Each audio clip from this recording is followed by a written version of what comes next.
Ito ang Mabini Lighthouse at nandito ako sa taas para tumira sa loob ng 24 oras. Dito ako matutulog, kakain, dito ako titira in the next 24 hours.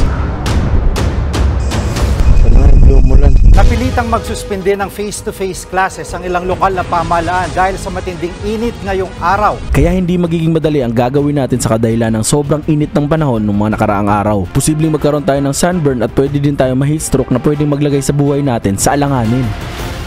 Kaya mula sa isla ng Biliran ay nagbangka na kagad kami papunta sa Higatangan Island kung saan matatagpuan ang Mabini Lighthouse. At sinamahan ako ng mga pinsan ko kasi ito ang pinakaunang crazy idea na gagawin ko sa buong buhay ko hanggang sa nakarating na kami sa mismong lighthouse. Timer starts now! Okay, tara. May tayo dun guys. Okay. Meron mga sulat-sulat. Hindi ko alam kung ano yun. Wait lang. Nakakatakot eh.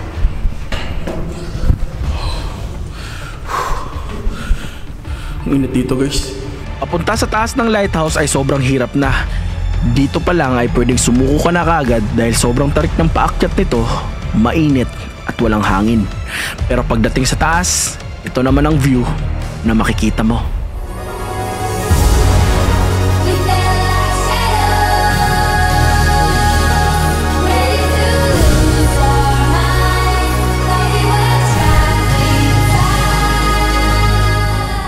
So kasama natin dito guys, si Kuya Wilfredo. Yung tagabantay dito sa lighthouse. For how many years? 48 years guys. Nagsimula niya daw itong bantayan nung panahong dinonate ito ng ating dating presidenteng Marcos sa kadahilan ng sobrang daming malalaking barko ang nababangga dito. Kasi pagdating ng gabi ay sobrang dilim na dito at wala ka nang makikita na kahit ano pag nakapatay ang ilaw ng lighthouse na to.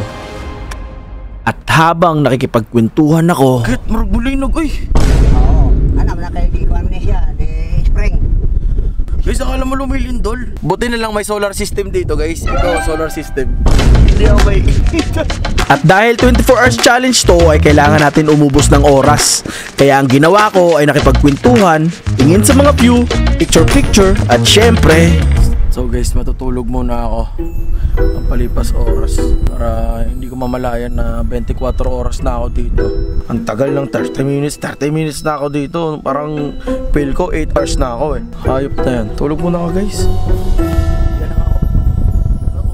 At nagsimula na akong matulog ng matulog.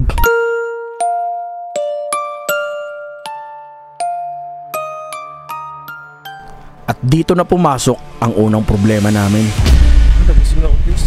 Guys, may problema kami. Tubig, wala kaming tubig. Saan ba yung tubig natin? Saan ba yung jug? Saan ka lang? Iniwan nyo? Saan? Ayop na yan. Iniwan pa yung tubig. Sa lahat ng may iwan guys, tubig pa. My God. Paano to? Ano nga ba to? Kasi pag wala kaming tubig, hindi din ako pwedeng kumain. Kasi mas lalo lang ako mauuhaw. At di rin kami pwedeng bumalik sa mismong bayan. Uuwi ng Napal. Ang Napal, doon pa yung Napal oh. Kabilang isla. So guys, didiskarte na lang sila siguro ng tubig dito. Magpaghanap kami ng diskarte ng tubig na lang. Kaya nagpasuyo na lang ako sa mga kasama ko manghingi sa mga bahay na malapit dito para makakain na rin kami. Okay, paakyat na sila guys. Dala na yung tubig ko. So what's up guys?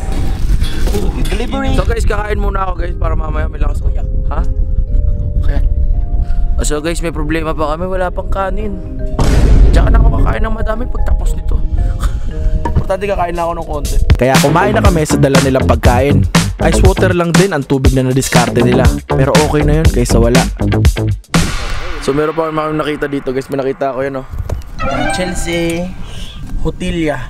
Yan dyan sa Facebook. Dito siya noong March 16, 2021 siya pumunta dito. Pandemic na yun ah. Pumunta ka pa dito, pandemic na. At habang inuubos yung oras ay naisip ko lang to. Mangangarap ka na lang, taasan mo na rin, diba? Pangarap ka, diba? By this year guys, by this year magwa 1 million followers, 1 million subscribers tayo. Wala namang masamang mangarap eh. Ang importante doon, wala kang tinatapakang tao at masaya ka sa ginagawa mo. Kung may problema man, malaki man o hindi, pagkatapos ng ilang araw, magiging okay din. Gaya na lang ng sunset na to.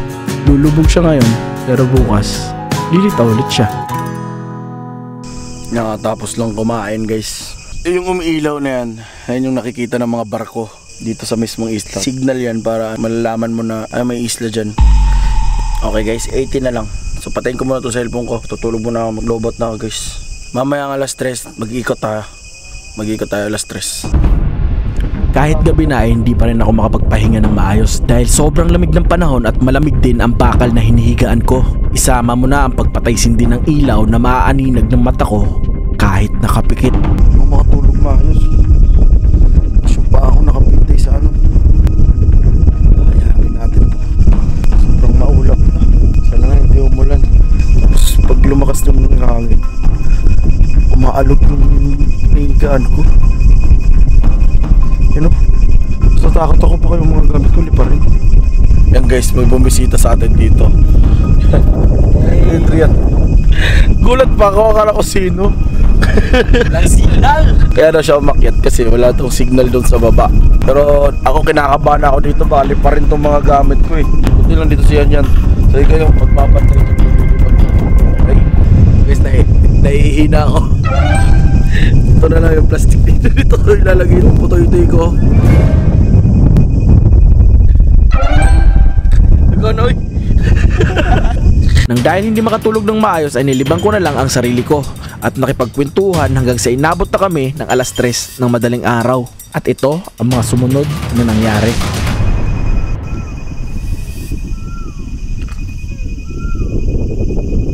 Ano yun? Rinig nyo guys? Parang umiiyak pre.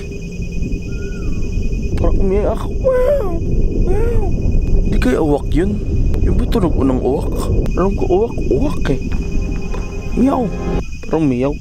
Parang narinig sa audio na. Basta may narinig akong meow! Meow! Ganon. Sobrang nakakatakot na to pero mas nakakatakot to kung yung ginagawa namin ay hindi rin namin marirecord. So guys, you know, kita nyo, 11 hours and 32 minutes na lang. Matatapos na kami dito. Kaso 1 bar na lang. Yung problema namin, 1 bar, paano namin i-record? Tapos, dito sa cellphone ko, 3% na lang. Hindi na kaya talaga to. Sa tingin ko, hindi kaya. Alam namin nga kaya namin. Nakapag-stay nga ako kahapon. Kaso lang yung hindi na kaya ng mga gadget namin. Kulang kami sa battery. Battery guys. Ang 3 battery na naubos ko. So, hindi ko alam bakit ang bilis niya malubat. Mga bago naman. So yun guys, kita-kits tayo mamaya alas 5. Good morning! Good morning guys. Ito na yung sunrise. 9 hours na lang. Pumupula na yung camera natin guys. Pero sobrang solid. Wala, hindi talaga kaya to guys eh. So, try namin mag-meeting ngayon. Paakyatin ko sila dito. Tapos kausapan namin kung ano mangyayari. So yun guys, tapos na kami mag-usap dito. Nag-decide kami na bumaba na lang, umuwi na lang. Kasi wala na guys, pula na talaga guys. Hindi na to aabot. So tinanong ko sila kung anong oras yung biyahe. Alas 7 lang daw ng umaga. Ang biyahe papunta doon, isang flight lang. Para makaabot pa kami doon sa alas 7 na yun. Kailangan talaga guys eh. Next time na lang. Sige, bababa sila una, susunod ako. Baba ka na. O, bawal lang tayo next time. Bawal lang tayo next time guys. Puro lobat na yung mga Puro na lobot na kami. Doon ako sa taas na yun, no? 9 hours yung natira. So, nag 15 hours tayo dyan. Wala, hindi para sa atin yan guys. Malay mo next time, makompleto na natin yung 24 hours challenge na yan. Ayoko naman sabihin sa inyo guys na nag 24 hours ako doon. Mag 24 hours ako doon tapos hindi na pala 24 hours. Mas maganda yung totoo. At sinabi ko na hindi talaga ako natuloy doon. Tayo kung dayain kayo. Hindi man natin nagawa ngayon, subukan natin ulit. Baka sa susunod, magagawa na natin.